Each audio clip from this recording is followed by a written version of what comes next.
Good morning, Mark. Thank you for pointing out that the Greens are just a sock puppet for the Australian Education Union. I'm very grateful that there were some even-handed comments today.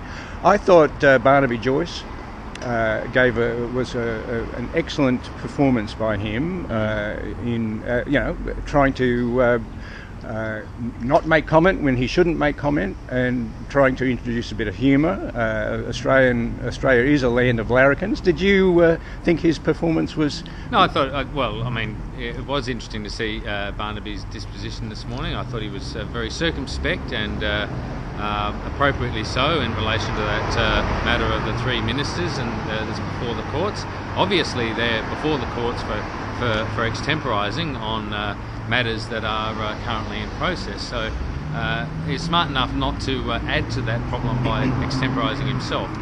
Mate, you'll see my sign here. What do you call a bigot in a wig? And the answer is Your Honour. I was actually in the appeals court on Friday, and the impression I had is that we should have all symbolically hopped into the place and then hopped out at the conclusion, because I regarded it as an absolute kangaroo court. Well, I mean, we're not going to go into specifics. That is my impression. I would it is my not impression. Call judges bigots. I think that's pretty outrageous. But part of the reason that the citizens of Victoria have got concerns about the judiciary is this list here.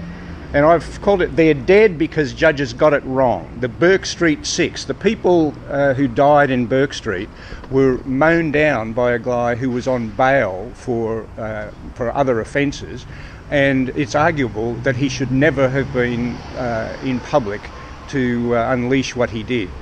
Look, with respect, I'm not. That may or may not be the case. Right.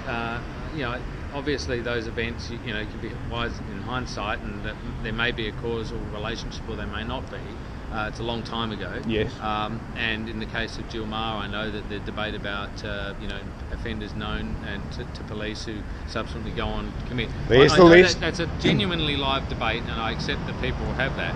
But I would be going well beyond my expertise or knowledge of those particular matters to comment.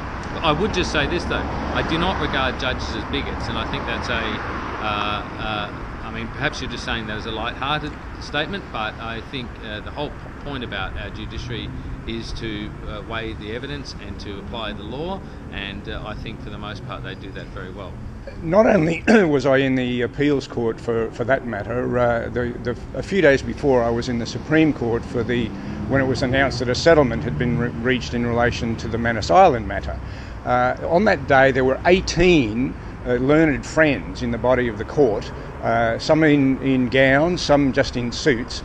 And as a citizen of Australia, I was absolutely appalled at the colossal, in my opinion, waste of public resources that has resulted from the decision by Rudd and his government to open the floodgates to boat arrivals by refugees.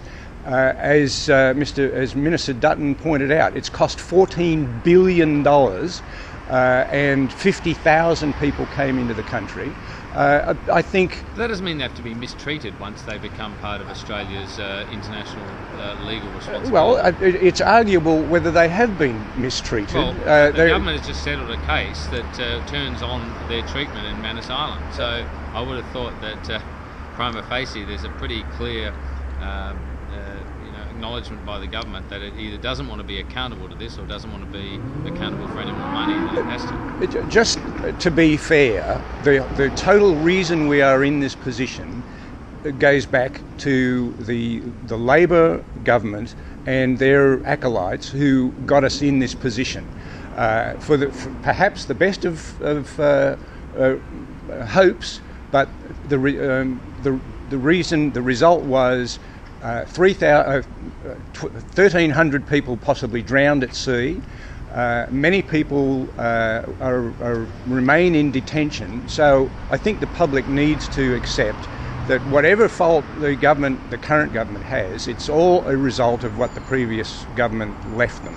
Well, I just don't accept that. I mean, I accept that there was a lot of refugees came in that situation, according, under those policies, and I accept that. I accept the point you're making there. But this settlement is about the treatment of those people once they were here. And the government says it doesn't admit liability, but it doesn't want the light shone on exactly the conditions that prevail for those people. Now, look, I have to... Good on you, mate. Thanks very much for your time.